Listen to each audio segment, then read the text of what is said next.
Hello everyone, Gayatri school Sanchore के YouTube में आप सबका स्वागत है। This is Neha Rajpurohit. Today we are going to start our topic that is scope of management, यानी प्रबंध के क्षेत्र। तो प्रबंध के क्षेत्र, अभी तक हमने मैनेजमेंट के ऊपर काफ़ी सारे टॉपिक्स के ऊपर डिस्कशन किया कि डेफिनेशन क्या होती है, मीनिंग क्या होता है, इम्पोर्टेंस क्या है, ऑब्जेक्टिव्स क्या हैं। तो ये सारी चीज़ें मैनेजमेंट की हम लोगों ने देखी। अब हमारा एक नेक्स्ट टॉपिक आता है कि मैनेजमेंट स्कोप क्या क्या है, मैनेजमेंट का क्षेत्र कितना बड़ा है। तो वैसे तो हमने पढ़ा था every department every level needs the management, हर जगह पे मैनेजमेंट व्याप्त है, चाहे वो प्रॉफिटेबल ऑर्गेनाइजेशन हो, नॉन प्रॉफिटेबल हो, स्मॉल बिजनेस हो, बिग बिजनेस हो, लार्ज बिजनेस हो, एवरीवेयर हर जगह पे मैनेजमेंट यूज लिया जाता है। बट फिर भी हमने मतलब एक बेटर वे से स्टडी करने के लिए स्कोप ऑफ मैनेजमेंट का टॉपिक लिया है। उसमें मुख्य रूप से हम 3 भागों में इसको डिवाइड करते हैं, जो 3 आपको मैंने यहाँ पे पॉइंट नोट आउट करवाए हैं। फर्स्ट है हमारा व्यावसायिक प्रबंध के क्रियात्मक क्षेत्र, सेकेंड है गैर व्यावसायिक क्रियात्मक क्षेत्र और थर्ड है प्रबंध के नवीन क्रियात्मक क्षेत्र। ये तीनों ही पॉइंट के आधार पे हम कह सकते हैं कि प्रबंध का क्षेत्र इतना वाइड है। बट इन तीनों में ही एक चीज कॉमन है, वो ये है कि क्रियात्मक क्षेत्र, व्यावसायिक प्रबंध के क्रियात्मक क्षेत्र, गैर व्यावसायिक प्रबंध के क्रियात्मक क्षेत्र और नवीन प्रबंध के क्रियात्मक क्षेत्र। तो हमारे सामने क्वेश्चन पुट अप होता है कि क्रियात्मक क्षेत्र का क्या मतलब है। तो क्रियात्मक का मतलब है क्रियाशीलता, या फिर जहाँ पे एक्टिवनेस की बात की जा रही है वो सारे ही सेक्टर्स हमारे क्रियात्मक क्षेत्र या क्रियात्मक एक्टिविटीज कहलाती है। तो हम कहेंगे कि वो सारे ही एक्टिविटीज, वो सारे ही क्रियाशील वर्क जिनके अंदर मैनेजमेंट किया जाता है वो हमारे क्रियात्मक क्षेत्र कहलाते हैं। अब हमारे सामने क्वेश्चन आता है कि व्यावसायिक के क्रियात्मक क्षेत्र और गैर व्यावसायिक के क्रियात्मक क्षेत्र और नवीन के क्रियात्मक क्षेत्र। तो वन बाय वन हम इन सब का डिस्कशन करेंगे कि व्यावसायिक प्रबंध के क्षेत्र में कौन कौन से क्रियात्मक प्रबंध के क्षेत्र होते हैं जहाँ पे प्रबंध व्याप्त होता है। गैर व्यावसायिक में अगर हम देखें तब कौन कौन से क्रियात्मक प्रबंध के क्षेत्र होते हैं। अगर नवीन क्रियात्मक क्षेत्रों की बात करें तब कौन कौन से सेक्टर्स आते हैं। तो वन बाय वन हम एक एक पॉइंट का डिस्कशन करेंगे। फर्स्ट हमारा शुरू होता है व्यावसायिक प्रबंध के क्रियात्मक क्षेत्र। व्यावसायिक प्रबंध मतलब एक बिजनेस ऑर्गेनाइजेशन, एक व्यावसायिक संस्थान के अंदर जितनी भी क्रियाशील गतिविधियां की जाती है उनके अंदर जो मैनेजमेंट व्याप्त होता है उसी को हम व्यावसायिक प्रबंध के क्रियात्मक क्षेत्र कहते हैं। यानी व्यवसाय के अंदर जो क्रियाएं गतिविधियां हो रही उनके जो क्षेत्र है उन्हीं को व्यवसाय प्रबंध के क्रियात्मक क्षेत्र कहा जाता है। अब इनके अंदर मैनेजमेंट कैसे व्याप्त होता है या मैनेजमेंट कौन कौन से टाइप से किया जाता है वो आप लोगों को आगे बताया गया है। तो फर्स्ट जो हमारा है व्यावसायिक प्रबंध के क्रियात्मक क्षेत्र, इसके अंदर मैंने आप लोगों को आगे पॉइंट दिखाए हैं हमारे ये है हमारे व्यावसायिक क्रियात्मक क्षेत्र के प्रकार की। ये प्रकार के व्यावसायिक संगठन या एक ऑर्गेनाइजेशन के अंदर मैनेजमेंट के टाइप्स हो सकते हैं जब हम एक बिजनेस ऑर्गेनाइजेशन या व्यावसायिक संगठन की बात करते हैं। तो फर्स्ट हमारा एक बार हम रीड कर लेते हैं कौन कौन से नेम है। फर्स्ट है उत्पादन प्रबंध मतलब प्रोडक्शन मैनेजमेंट, सेकंड है सामग्री प्रबंध यानी इन्वेंट्री मैनेजमेंट, विपणन प्रबंध मार्केटिंग मैनेजमेंट, वित्त प्रबंध फाइनेंशियल मैनेजमेंट, सेवा वर्गीय प्रबंध यानी ह्यूमन रिसोर्स मैनेजमेंट। सेवा वर्गीय को हम मानव संसाधन प्रबंध भी कह सकते हैं। कार्यालय प्रबंध यानी ऑफिस मैनेजमेंट, परिवहन प्रबंध यानी ट्रांसपोर्ट मैनेजमेंट, निर्यात व आयात प्रबंध मतलब इंपोर्ट और एक्सपोर्ट मैनेजमेंट, शोध व विकास प्रबंध रिसर्च एंड डेवलपमेंट मैनेजमेंट, लेखाकरण प्रबंध यानी अकाउंटिंग मैनेजमेंट। यानी ये सारी ही जो मैनेजमेंट की एक्टिविटीज है, सारे ही जो मैंने आप लोगों को डिपार्टमेंट्स बताए हैं वो एक व्यवसायिक संगठन के आधार पे हमने डिवाइड किए हैं। इसीलिए हम इनको कहते हैं कि व्यवसायिक प्रबंध की क्रियात्मक क्षेत्र, यानी व्यवसाय की एक्टिविटियों में जो भी क्रियाशील गतिविधियां इनमें की जाती है इसीलिए इनको एक डिपार्टमेंटल मैनेजमेंट के रूप में डिफाइन किया है। अब वन बाय वन हम एवरी मैनेजमेंट के टाइप को पढ़ते हैं कि इनके अंदर एक्चुअल मैनेजमेंट में क्या क्या एक्टिविटीज की जाती है। तो लेट्स स्टार्ट। फर्स्ट है हमारा प्रोडक्शन मैनेजमेंट यानी उत्पादन प्रबंध। अब हमारे सामने क्वेश्चन आता है कि उत्पादन प्रबंध में क्या क्या किया जाता है। तो प्रोडक्शन मैनेजमेंट जो होता है, प्रोडक्शन मैनेजमेंट के अंदर प्रोडक्शन से रिलेटेड सारी सारे के सारे डिसीजंस लिए जाते हैं। प्रोडक्ट हमें किस चीज़ की बनाना है, प्रोडक्ट बनाने में हमें किन किन सामग्री की नीड पड़ेगी, प्रोडक्ट बनाने की पूरी प्लानिंग बनानी, उसके अंदर जो भी किस्म नियंत्रण करना है, क्वालिटी कंट्रोल करना है, वो सारा डिसाइड करना। प्रोडक्ट हमें कौन कौन से मेथड से बनाना है, कौन कौन से टेक्निक को यूज़ लेके हमें प्रोडक्ट को प्रिपेयर करना है, तो वो हमारा सारा प्रोडक्शन मैनेजमेंट के अंदर इंक्लूड किया जाएगा। सेकेंड हमारा आता है इन्वेंट्री मैनेजमेंट यानी सामग्री प्रबंध। जब भी एक व्यवसाय वर्क करता है या एक ऑर्गेनाइजेशन वर्क करती है तो उसमें इन्वेंट्री का बहुत बड़ा रोल होता है कि आपको मिनिमम ऑर्डर स्टॉक कितना रखना है, मैक्सिमम कितना रखना है, री ऑर्डर स्टॉक का क्या रखना है, इन्वेंट्री आपको परचेज करनी है, उसका संग्रहण करना है, कब उसको कितनी मात्रा में कहाँ पे यूज़ लेना है, कच्चे माल से पक्के माल में कैसे परिवर्तित करना है, ये सारा ही हमारा इन्वेंट्री मैनेजमेंट कहलाता है। यानी रिलेटेड टू इन्वेंट्री एक्टिविटी जितनी भी होती है वो सारी व्यवस्थित तरीके से संपन्न करना ही हमारा इन्वेंट्री मैनेजमेंट कहलाता है, जिसमें ये ध्यान रखा जाता है कि जब ज़रूरत हो तब हमारी इन्वेंट्री कम नहीं पड़े और एक्स्ट्रा ओवर भी नहीं हो जाए जिससे बाद में हमारा नुकसान हो। तो उन दोनों के बीच में कोऑर्डिनेशन बिठाया जाता है, एक परफेक्ट रेशियो निकाला जाता है और उसके अकॉर्डिंग ही उसका स्टॉक रखा जाता है, वही हमारा इन्वेंट्री मैनेजमेंट कहलाता है। नेक्स्ट अगर हम बात करें तो आता है हमारा विपणन प्रबंध मतलब मार्केटिंग मैनेजमेंट का मीन हमें पता है मार्केटिंग वर्ड यहाँ पे आया है। तो मार्केटिंग क्या होती है, सबसे पहले हम उसका डिस्कशन करते हैं। मार्केटिंग एक प्रकार की एक्टिविटी है जो कहाँ से शुरू होती है, जब हम प्रोडक्शन करना शुरू करते हैं उससे पहले वो शुरू हो जाती है और जब एक उपभोक्ता तक प्रोडक्ट को हम बेच देते हैं उसके बाद तक वो प्रोसेस चलती रहती है, उसी को मार्केटिंग कहा जाता है। अब हम कहेंगे कि ऐसे कैसे, पहले शुरू हो जाती है और बाद तक चलती रहती है, मतलब रिलेशन क्या हुआ, रिलेशन ये हुआ कि जब हमारा प्रोडक्ट बनना शुरू होता है, प्रोडक्शन प्रोसेस हमारी शुरू होती है, उससे पहले हमें मार्केट का एनालिसिस करना पड़ता है, हमें रॉ मटेरियल को परचेज करना पड़ता है। तो हमारा प्रोडक्शन प्रोसेस शुरू होने से पहले हमारी मार्केटिंग शुरू हो जाती है, जिसमें सबसे पहला वर्क हम करते हैं मार्केट का एनालिसिस करना कि क्या डिमांड है मार्केट में, कस्टमर्स की क्या वांट्स है, क्योंकि उसी के अकॉर्डिंग हम प्रोडक्ट के अंदर चेंज करेंगे, प्रोडक्ट को प्रिपेयर करेंगे। तो मार्केटिंग एनालिसिस से शुरू होकर जब तक हम पूरी सेल कर देते हैं उस प्रोडक्ट की, उपभोक्ता तक माल पहुंच जाता है, उसके बाद तक वो प्रोसेस चलती रहती है। तो अब क्वेश्चन आता है कि उसके बाद क्या फंक्शन रह जाता है कि उसके बाद भी प्रोसेस चलती रहती है। उसके बाद सबसे इम्पोर्टेंट काम रहता है वो होता है फीडबैक लेना, प्रतिपुष्टि लेना कि कस्टमर हमारे प्रोडक्ट से सेटिस्फाई हुआ, नहीं हुआ तो कितना नहीं हुआ, क्या कमी पेशी लगी, ताकि उसमें आगे इम्प्रूव किया जा सके। तो मार्केट एनालिसिस से लेके कस्टमर के फीडबैक तक की पूरी जो प्रोसेस होती है वो हमारी क्या कहलाती है, मार्केटिंग कहलाती है, जो पूरे के पूरे मार्केट को कवर करते हुए एनालिसिस या कंप्लीट की जाती है। तो हम कह सकते हैं कि मार्केटिंग मैनेजमेंट के अंदर मार्केट का एनालिसिस किया जाता है, प्रोडक्ट को रेडी किया जाता है, मार्केट में क्या वांट्स हैं, क्या एनवायरनमेंट है, हमारे कॉम्पिटिटर्स का क्या लेवल है, उन सब का कंपेयर किया जाता है। प्रोडक्ट को रेडी करके प्रोडक्ट में विक्रय संवर्धन किया जाता है, विज्ञापन दिया जाता है और भी सारे मोटिवेशन दिए जाते हैं जिससे ज़्यादा से ज़्यादा हमारे प्रोडक्ट की सेल हो। और फिर सेलिंग प्रोसेस होती है, सेलिंग प्रोसेस के बाद फीडबैक लिया जाता है। इसके साथ में हमें कौन कौन से मीडिएटर्स को यूज़ लेना है, होलसेलर, रिटेलर, होलसेलर से पहले हमें एजेंट का यूज़ लेना है, नहीं लेना है, ये सारे जो मीडिएटर्स तरीके होते हैं, वेज होते हैं, उनको डिसाइड करना, कि ये सब जो डिसाइड किया जाता है वो सारा ही हमारा मार्केटिंग मैनेजमेंट कहलाता है, जो मार्केट एनालिसिस से शुरू होता है और कस्टमर के फीडबैक तक रिटर्न मिलता है। तो ये पूरी प्रोसेस के जितने भी स्टेप्स होते हैं वो सारे के सारे कंप्लीट करना हमारा मार्केटिंग मैनेजमेंट कहलाता है। और एक ऑर्गेनाइजेशन के लिए मार्केट को एनालिसिस करना बहुत इंपॉर्टेंट होता है, क्योंकि उसे कहाँ पे स्टे करना है, मार्केट के अंदर स्टे करना है। और मार्केट के अंदर स्टे करने के लिए पहले उसे मार्केट के बारे में पता होना चाहिए, बाजार का शोध होना बहुत ज़रूरी है। उसी से उसे पता लगता है कि हमें किस प्रोडक्ट को कितनी मात्रा में कितनी डिमांड पे बनाना है और हमारे कॉम्पिटिटर का क्या लेवल है, हमें उनसे कैसे बीट करना है। तो ये सारा ही मार्केटिंग मैनेजमेंट कहलाता है।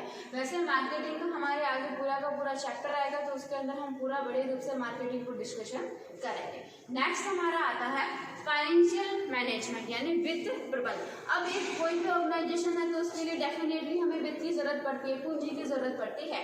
तो पूंजी का प्रबंध का क्या अभिप्राय है? जब पूंजी की आवश्यकता हमारे लिए होती है तो हमें ये खोजना पड़ता है कि हमें पूंजी की पूर्ति कहाँ से करनी है, या हमारे पास पूंजी की पूर्ति के कौन कौन से स्रोत है, तो हमें कितनी पूंजी चाहिए, पूंजी की आवश्यकता की आपूर्ति या पूर्ति हमें कहाँ से करनी है, हमारे पास कौन कौन से स्रोत है, कौन सा स्रोत हमारे लिए बेनिफिट रहेगा, पूंजी प्राप्त होने के बाद में उसको कैसे यूटिलाइज करना है, कैसे उसको कहाँ पे कितने डिपार्टमेंट में, कौन से डिपार्टमेंट में कितना कितना डिवाइड करना है, ये सारा ही डिसाइड करना कैपिटल से रिलेटेड, वो सारा ही हमारा क्या कहलाता है? फाइनेंशियल मैनेजमेंट कहलाता है। और फाइनेंशियल मैनेजमेंट पूंजी जितनी एक व्यवसाय के चलने के लिए आवश्यक होती है, क्योंकि जितनी भी गतिविधियाँ की जाती है डेफिनेटली उनमें कैपिटल लगती है, फाइनेंस की नीड होती है, और फाइनेंस की नीड के लिए हमें फाइनेंस के स्रोतों के बारे में पता होना चाहिए कि हम कहाँ से प्राप्त कर सकते हैं। जिसमें हम देखें तो अल्पकालीन स्रोत होते हैं, दीर्घकालीन स्रोत होते हैं, गैर संस्थागत स्रोत होते हैं, संस्थागत स्रोत होते हैं। इन सब के बारे में वन बाय वन अगर हम डिस्कशन करें तो अल्पकालीन जो शॉर्ट टर्म की पूंजी की पूर्ति करवाते हैं, लॉन्ग टर्म के जो हमें लंबे समय की पूंजी की पूर्ति करवाते हैं, अवेलेबल करवाते हैं, संस्थागत, गैर संस्थागत, ये सारे क्या है? पूंजी की पूर्ति के स्रोत है। पूंजी प्राप्त हमें कहाँ से, उसके स्रोत हैं। तो हमें डिसाइड करना होता है कि कौन सा स्रोत से हमें पूंजी प्राप्त करनी है, और उसके बाद उस पूंजी प्राप्त हुई पूंजी को हमें कितने अनुपात में कौन से डिपार्टमेंट में डिवाइड करना है, इन्वेस्ट करना है, उसका बेस्ट वे से यूटिलाइजेशन कैसे करना है। तो ये जितना भी कैपिटल से रिलेटेड काम होते हैं, कैपिटल से रिलेटेड डिसीजंस लिए जाते हैं, वो सारे ही हमारे क्या कहलाते हैं? फाइनेंशियल मैनेजमेंट कहलाते हैं। नेक्स्ट हमारा आता है सेवा वर्गीय प्रबंध। सेवा वर्गीय का मतलब ये होता है कि मानव संसाधन, ह्यूमन रिसोर्स। जब हम एक ऑर्गेनाइजेशन की बात करते हैं, यानी व्यवसायिक क्षेत्र की बात करते हैं, तो उसके अंदर कर्मचारियों की जरूरत पड़ती है। अब कर्मचारियों की नियुक्ति करना यानी स्टाफिंग का जो भी वर्क होता है वो हमारा सेवा वर्गीय प्रबंध कहलाता है, जिसके अंदर हम क्या करते हैं? सबसे पहले हम भर्ती करते हैं, उसके बाद चयन किया जाता है, प्रशिक्षण दिया जाता है, उनको अस्थायी रूप से नियुक्ति दी जाती है, उनकी योग्यता का आंकलन किया जाता है, उनका कार्य का मूल्यांकन किया जाता है, फिर उनको स्थायी रूप से नियुक्ति दी जाती है। ये सारे ही जो काम होते हैं वो हमारे स्टाफिंग के और सेवा वर्गीय प्रबंध के होते हैं, जिसमें क्या होता है?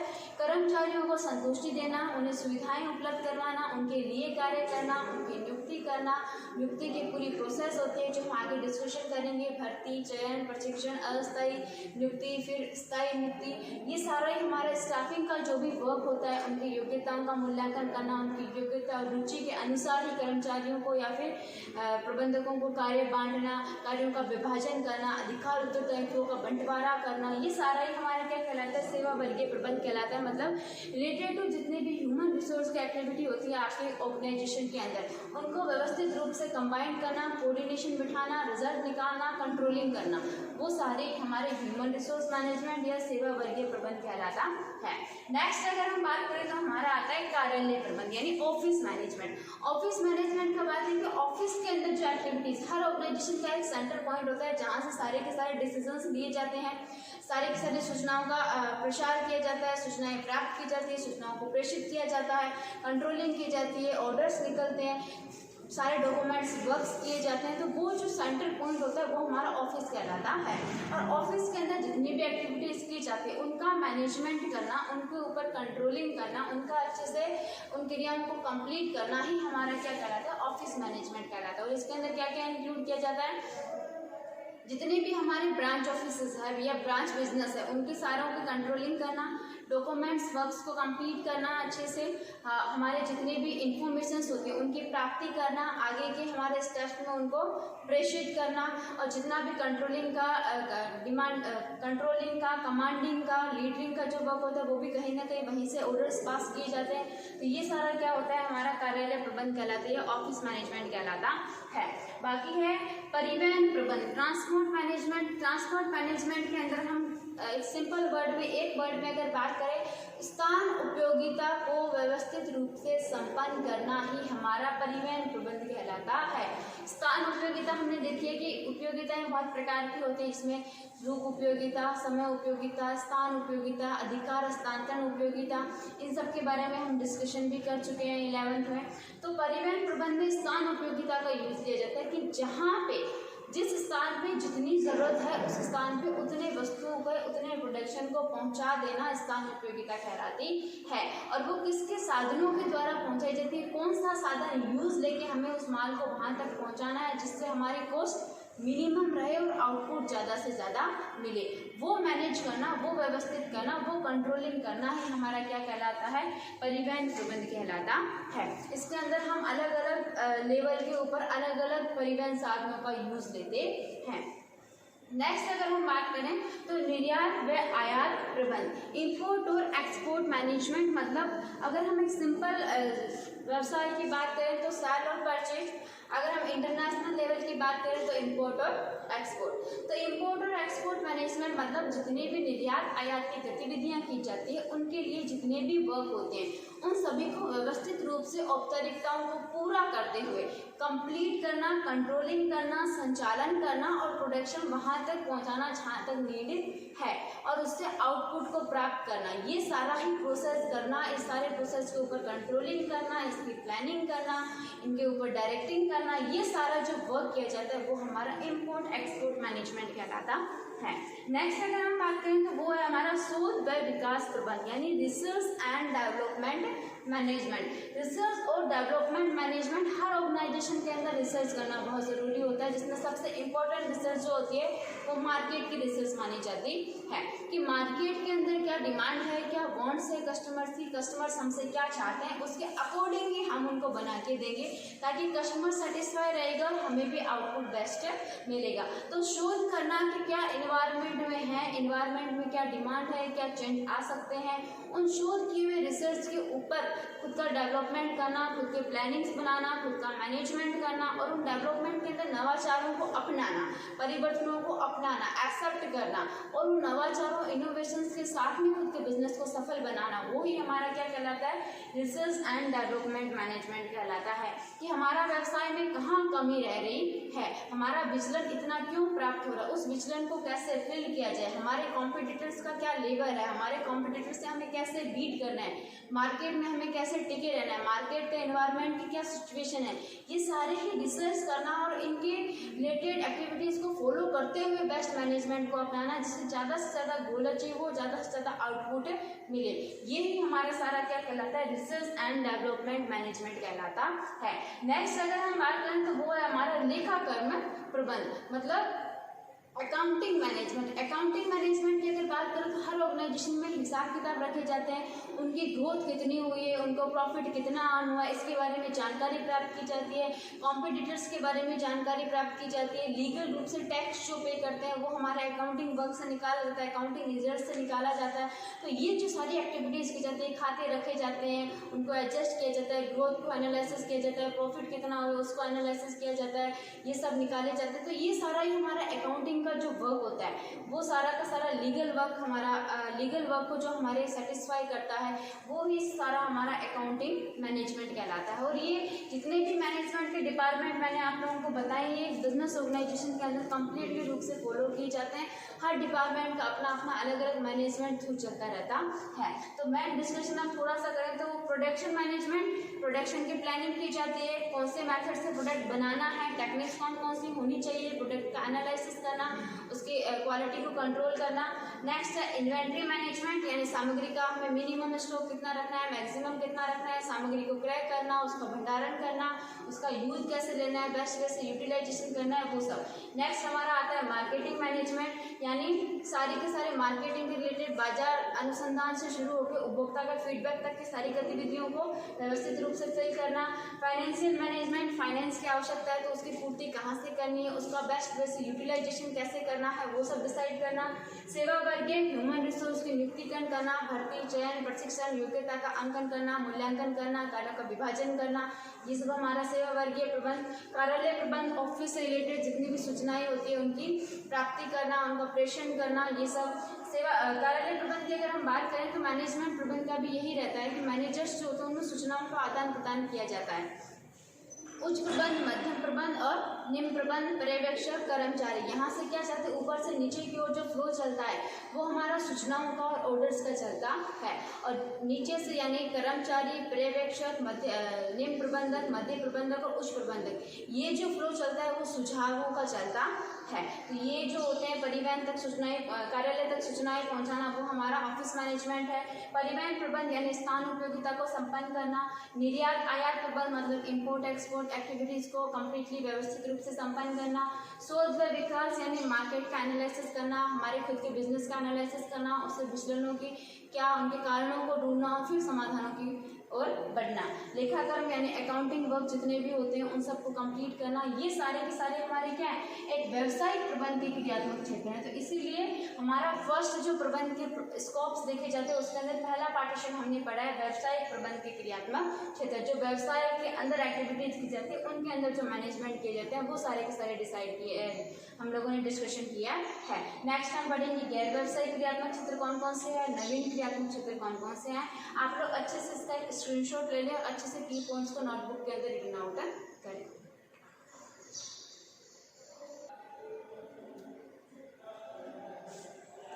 सेकेंड, अब तक हमने ये देखा कि हमारा व्यवसायिक प्रबंध के क्रियात्मक क्षेत्र। अब नेक्स्ट हम डिस्कशन करते हैं कि गैर व्यवसायिक क्रियात्मक क्षेत्र कौन कौन से हैं। तो गैर व्यवसायिक से नाम से व्यवसायिक गतिविधियां व्यवसायिक संगठनों से बाहर निकलकर गैर व्यवसायिक गतिविधियां जो होती है वहाँ पे कौन कौन सी क्रियाएं होती है जहाँ पे मैनेजमेंट किया जाता है। तो गैर व्यवसायिक क्रियात्मक क्षेत्र, इसके अंदर मैंने आप लोगों को पॉइंट देखे हैं। जन उपयोगी सेवाओं का प्रबंध मतलब पब्लिक के जो सेवाएं होती है उनका मैनेजमेंट करना। जन उपयोगी सेवाएं पब्लिक यूटिलाइजेशन सर्विसेज जो होते हैं उनका मैनेजमेंट करना। और उनके अंदर कौन कौन सी चीज़ें शामिल होती है पहले तो हमें ये देखना है। हम कह सकते हैं कि पानी, बिजली, संचार, परिवहन, ये जितने भी काम होते हैं ये सारे जन उपयोगी सेवाएं हैं। अब इनका मैनेजमेंट करना, तो क्वेश्चन आता है क्या इनका मैनेजमेंट कोई प्राइवेट सेक्टर करेगा? नहीं।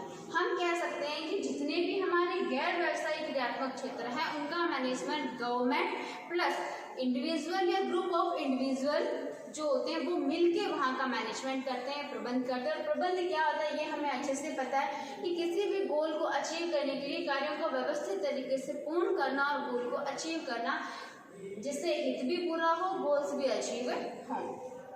जन उपयोगी सेवाओं का प्रबंध मतलब जनता के लिए जितनी भी सेवाएं हैं उनका प्रबंध करना, जनता में जागरूकता फैलाना, जनता तक वो सुविधाएं पहुंचाना, जनता को उनका यूटिलाइजेशन करवाना, उन सभी सुविधाओं का मैनेजमेंट करना ताकि वो जनता तक प्रेफर रूप से कंप्लीट रूप से पहुंच सके। तो यही है हमारी जन उपयोगी सेवाओं का प्रबंध, जिसमें हम कहते हैं पानी, बिजली की सुविधा, संचार की सुविधा, परिवहन की सुविधा, सड़क की सुविधा, ये सारे जो होते हैं वो हमारे जन उपयोगी सेवाएं होते हैं। इनका विकास करना, इसमें गवर्नमेंट इनमें योगदान दे, गवर्नमेंट इनमें इन्वेस्ट करे, गवर्नमेंट इनके लिए प्लान करे और फिर मैनेजमेंट करते हुए गोल को अचीव करे। तो गवर्नमेंट और ग्रुप ऑफ इंडिविजुअल मिलके इनका मैनेजमेंट करते हैं, व्यवस्थित कार्य करते हैं और जन उपयोगी या जनता तक सेवाओं को पहुंचाते हैं। तो वो होता है हमारा जन उपयोगी सेवाओं का प्रबंध करना।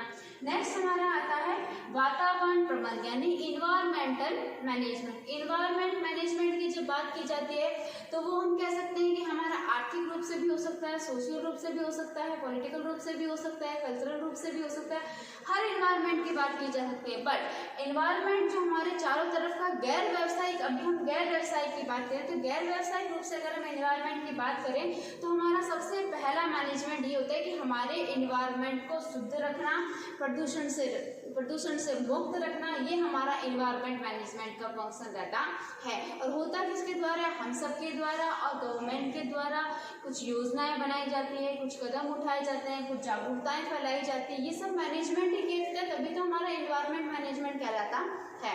स्वच्छ भारत अभियान जो है वो हमारा इन्वायरमेंटल मैनेजमेंट का ही क्या है, एक उदाहरण है, जिसमें हम कह सकते हैं कि स्वच्छ भारत अभियान चलाया गया ताकि हमारा इन्वायरमेंट मैनेजमेंट या इन्वायरमेंट को प्रदूषण से मुक्त बनाया जा सके। तो वातावरण प्रबंध यानी वातावरण को शुद्ध रखना, वातावरण से रिलेटेड जितने भी कार्य होते हैं उनको मैनेज करना, वातावरण को ध्यान रखना, हमारे सबके लिए अच्छे वातावरण को बनाए रखना।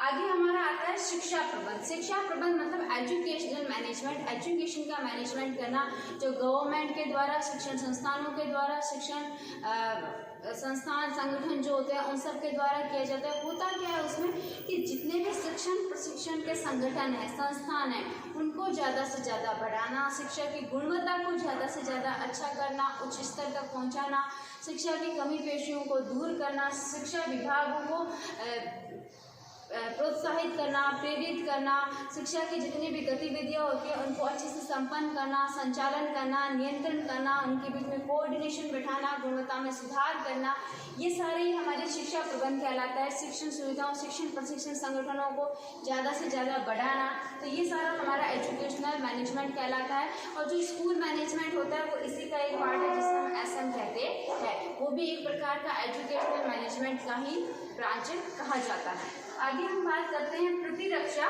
प्रबंध यानी सिक्योरिटी मैनेजमेंट। प्रतिरक्षा प्रबंध ये होते हैं जितने भी सैन्य संगठन है उनकी ज़्यादा से ज़्यादा स्थापना करना, मिलिट्री इन सब की स्थापना करना, ताकि ज़्यादा से ज़्यादा इनके लिए लोगों को अवेयर किया जा सके, देशभक्ति की भावना का विकास करना, जितने भी सैन्य संगठन हैं उनकी संरचना में सुधार करना, उनका संचालन अच्छे से करना, नियंत्रण गतिविधियों को अच्छे से संपन्न करना, ये सारे क्या है सुरक्षात्मक पहलुओं के ऊपर जोर देना, उनके लिए प्रोत्साहित करना, ये सब हमारा प्रतिरक्षा प्रबंध कहलाता है, जो हमारे कंट्री को ध्यान में रख के किया जाता है, हमारी कंट्री की अर्थव्यवस्था को ध्यान में रख के किया जाता है, जनता की सुरक्षा को ध्यान में रख के किया जाता है। तो ये मैनेजमेंट जो होता है वो प्रतिरक्षा प्रबंध कहलाता है। नेक्स्ट अगर हम बात करें न्याय प्रबंध या लॉ मैनेजमेंट की, तो न्याय यानी अपराधों की सुनवाई करना, उनके रिजल्ट्स को सुनाना, अच्छा सा न्याय करना, एक रियल लॉ को अपनाना, तो ये सारे न्याय मैनेजमेंट के पार्ट होते हैं जो गवर्नमेंट के द्वारा, न्यायिक संस्थानों के द्वारा यूज़ लिए जाते हैं। उनको रहते हुए हमारे जनता को सेटिस्फाई करवाया जाता है,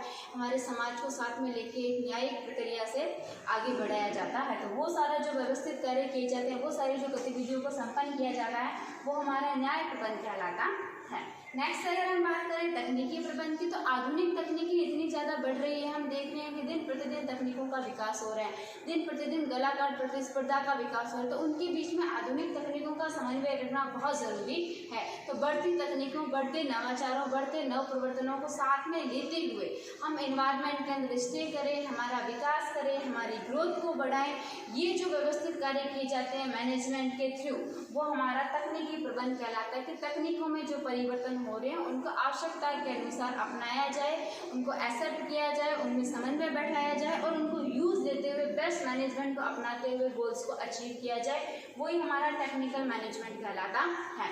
नेक्स्ट अगर हम बात करें तो हमारा आता है प्रबंध के नवीन क्रियात्मक क्षेत्र। नवीन क्रियात्मक क्षेत्र का मतलब जिनके अंदर अभी नए नए रूप से मैनेजमेंट को बहुत ज़्यादा हाई लेवल के ऊपर यूज किया जा रहा है, तो उनके अंदर मैंने कुछ क्षेत्र आप लोगों के नाम दिए गए हैं, वो मैंने लिखे हैं। फर्स्ट हमारा उद्यमिता प्रबंध, सेकेंड है लघु व्यवसाय प्रबंध, विपणन शोध प्रबंध, जोखिम व सुरक्षा प्रबंध, कार्यालय प्रबंध, संघर्षों का प्रबंध, समय का प्रबंध, निर्यात आयात प्रबंध, ज्ञान का प्रबंध और थोक व फुटकर प्रबंध। तो ये जितने भी मैनेजमेंट होते हैं, ये सारे सेक्टर हमारे गैर व्यवसाय रूप से शामिल या फिर नवीन क्रियात्मक क्षेत्रों के रूप में शामिल किए जाते हैं। सबसे पहला हम देखते हैं एंटरप्रेन्योरशिप मैनेजमेंट यानी उद्यमिता प्रबंध। उद्यमिता का मतलब क्या होता है? उद्यमिता का मतलब होता है कि कोई भी नया व्यवसाय एक नई सोच के साथ, नए आइडिया के साथ, नव परिवर्तन के साथ चालू करना, और उसमें ज़्यादा से ज़्यादा जो युवा शक्ति को इम्पोर्टेंस दी जाती है, क्योंकि युवा शक्ति ज़्यादा से ज़्यादा इनोवेशन की ओर बढ़ रही है, अग्रसर हो रही है।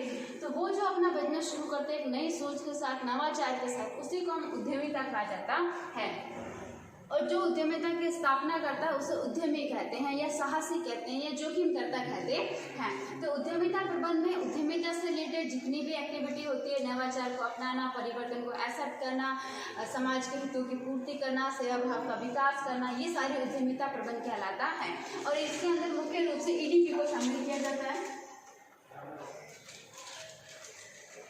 EDP यानी एंटरप्रेन्योरशिप डेवलपमेंट प्रोग्राम, गवर्नमेंट के द्वारा इस मैनेजमेंट के लिए ज़्यादा से ज़्यादा उद्यमिता विकास उद्यमिता विकास प्रोग्राम्स को चलाया जा रहा है, जो उद्यमिता को ज़्यादा से ज़्यादा प्रोत्साहित करता है कि हाँ, हर नवाचार, हर नए आइडिया को आगे आना चाहिए, उसके लिए कार्य किया जाना चाहिए। तो ये हमारा उद्यमिता विकास प्रबंध कहलाता है या उद्यमिता प्रबंध कहलाता है। नेक्स्ट हमारा है लघु व्यवसाय प्रबंध यानी स्मॉल बिजनेस मैनेजमेंट। जितने भी स्मॉल स्केल के बिजनेस होते हैं, बिजनेस सेक्टर्स होते हैं, उनको ज़्यादा से ज़्यादा डेवलप करना, उनकी गतिविधियों को ज़्यादा से ज़्यादा संपन्न करवाना, उनके लिए ज़्यादा से ज़्यादा मोटिवेशन करना।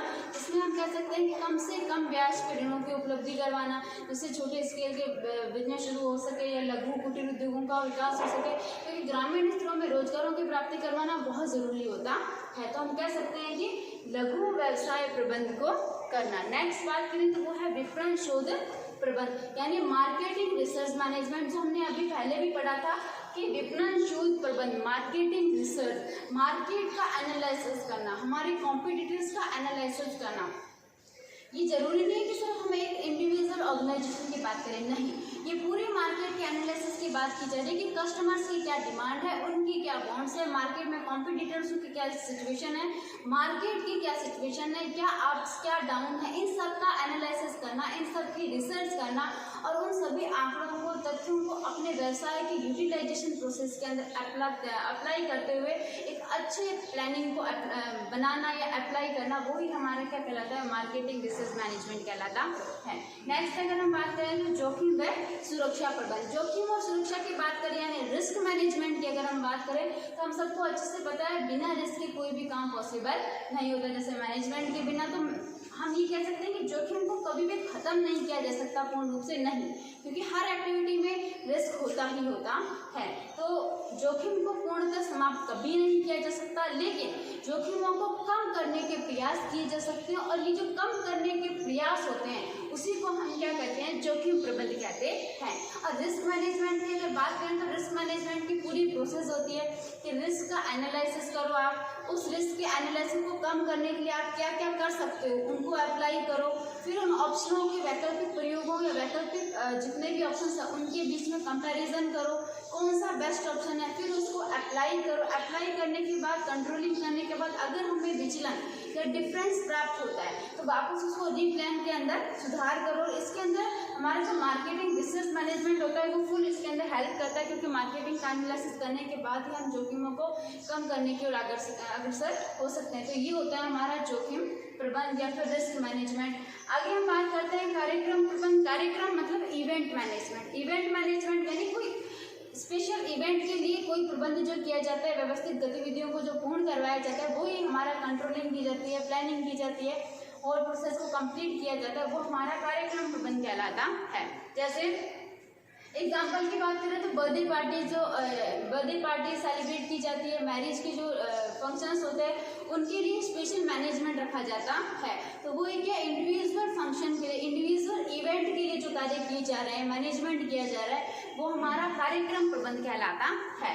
नेक्स्ट अगर बात करें संघर्षों का प्रबंध यानी स्ट्रेस मैनेजमेंट। एक ऑर्गेनाइजेशन में बहुत सारे कर्मचारी काम करते हैं, उनको अपनी सुविधाएं और संतुष्टि के साथ साथ में कुछ संघर्षों का भी सामना करना पड़ता है। वैसे हर पर्सन को संघर्षों का सामना करना पड़ता है, प्रॉब्लम्स का सामना करना पड़ता है। तो उन प्रॉब्लम से बाहर निकलना, व्यवस्थित तरीके से, मोटिव तरीके से उनके अंदर बाहर निकलते हुए गोल्स को अचीव करना, वो ही हमारा संघर्षों का प्रबंध कहलाता है। और अगर ऑर्गेनाइजेशन की बात करें तो कर्मचारियों का संघर्षों के प्रबंध को सही करने के लिए हम क्या कह सकते हैं कि उनको लंच टाइम या ब्रेक टाइम जो होता है वो थोड़ा टाइम बढ़ा के देना चाहिए, उनको जो सुविधाएं दी जा रही है वो सही तरीके से दी जानी चाहिए, प्योर दी जानी चाहिए, उनके हेल्थ के इशू के ऊपर उनका इंश्योरेंस करवाया जाना चाहिए। ये सारे संघर्षों यानी संघर्षों को से रिलैक्स पहुंचाने के लिए मैनेजमेंट किया जाता है, उसी को हम कहते हैं संघर्षों का प्रबंध। नेक्स्ट हम बात करें मैनेजमेंट, टाइम का मैनेजमेंट, समय का प्रबंध। क्या आप लोगों को अच्छे से पता है कि टाइम का मैनेजमेंट करना बहुत ज़रूरी है। हमने फर्स्ट लेक्चर में डिस्कशन किया था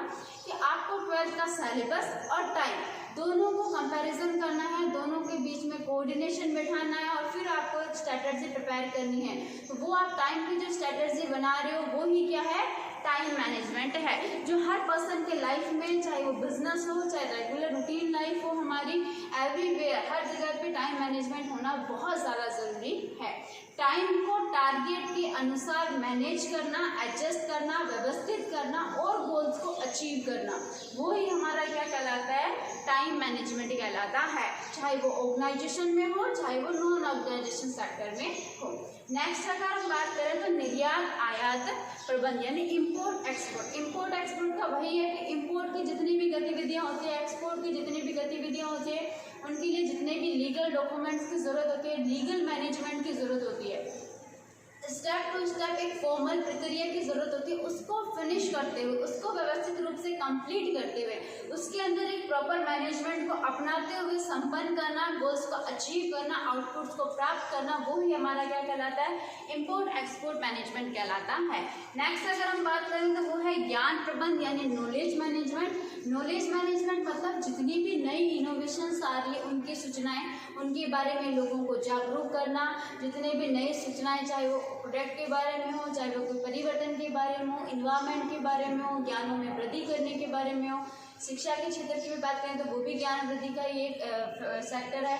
उन सब में जो व्यवस्थित ज्ञानों को प्रेषित किया जाता है, जागरूकता फैलाई जाती है, अवेयरनेस लाया जाता है, सूचनाओं को प्राप्ति या प्रेषण किया जाता है, वो हमारा सारा ही क्या कहलाता है, ज्ञान प्रबंध कहलाता है। जिसमें एक अगर मैनेजर की बात करें तो उसका अनुभव काम आता है और उसने कितना टाइम मैनेजमेंट, एक हेल्दी मैनेजमेंट को बनाने में यूज़ लिया है, वो सारा उसका ज्ञान मैनेजमेंट कहलाता है। कि जब प्रॉब्लम आती है उस टाइम वो अपना कौन सा एक्सपीरियंस यूज़ लेते हुए उस प्रॉब्लम को बाहर निकलता है, संस्था को गोल अचीव करवाता है, वो उसका क्या कहलाता है, नॉलेज मैनेजमेंट कहलाता है। राइट, हम जो अभी नॉलेज का डिस्ट्रीब्यूशन कर रहे हैं आपस में, वो भी क्या है, एक प्रकार का नॉलेज मैनेजमेंट ही है।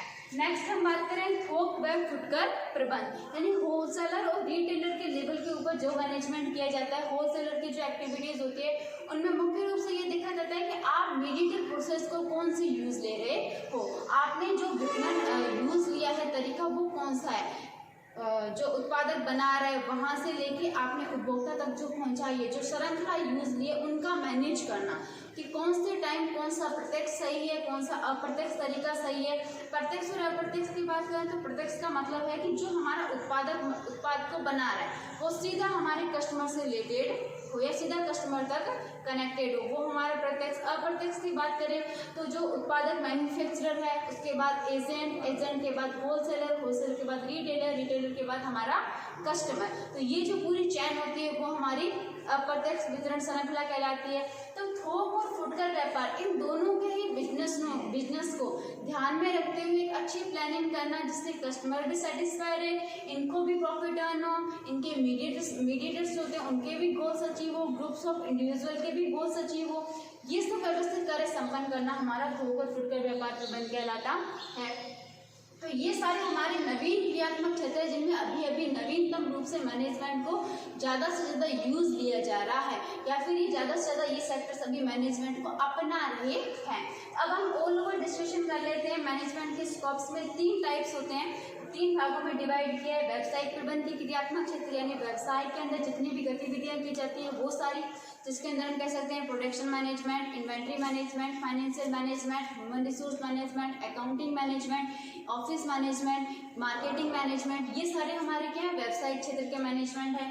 आगे हम अगर गैर व्यवसायिक में जाके बात करें तो हमने देखा जनोपयोगी सेवाएं, हमारा educational management, security management, environmental management, law management, technology management, ये सब। आगे हम नवीन क्रियात्मक क्षेत्रों की अगर बात करें तो हमारा उद्यमिता प्रबंध, लघु व्यवसाय, marketing, research management, risk management, event management, stress management, time management, आयात निर्यात प्रबंध, नॉलेज मैनेजमेंट, फुटकर व्यापार, इन सब के मैनेज। मतलब अगर ऑल ओवर अगर हम देखें तो कोई सेक्टर ऐसा नहीं बचा है, कोई भी क्षेत्र ऐसा नहीं है जहाँ पे प्रबंध नहीं हो रहा है। तो प्रबंध के स्कोप की जो हम बात करें, जो हमने शुरू किया था, तो स्कोप ऑफ मैनेजमेंट में हम कह सकते हैं कि टोटली रूप से every department, every sector, everywhere हमारा मैनेजमेंट की आवश्यकता होती ही होती है। तो प्रबंध का क्षेत्र बहुत विस्तृत है, हर जगह पे प्रबंध व्याप्त है। हमने पढ़ा था कि प्रबंध हर जगह पे है। आज हमने ये भी देख लिया कि प्रबंध कहाँ कहाँ पे है, व्यावसायिक में भी कौन कौन से जहाँ पे है, गैर व्यावसायिक क्षेत्रों में कहाँ कहाँ पे है, नवीन क्षेत्रों में कहाँ कहाँ पे है, और हमारी लाइफ में तो हो ही रहा है। तो एवरीवेयर हर जगह पे मैनेजमेंट है। तो मैनेजमेंट का स्कोप बहुत बड़ा है, बहुत व्यापक है, और आज हमने मैनेजमेंट के पूरे स्कोप के बारे में डिस्कशन कर लिया। आप लोग अच्छे से इनकी की पॉइंट्स नोटबुक के अंदर रिटन आउट करोगे, और इनका रिवीजन या फिर इनके बारे में डिस्क्रिप्शन डिटेल्स में आप लोगों को मैंने बता ही दिया, हम लोगों ने समझ लिया है। इसके साथ साथ में आपको PDF प्रोवाइड करवाई जा रही है कंटिन्यू, उनको आप अच्छे से रीड करेंगे, अच्छे से उनके नोट्स बनाएंगे, और all the best, thank you.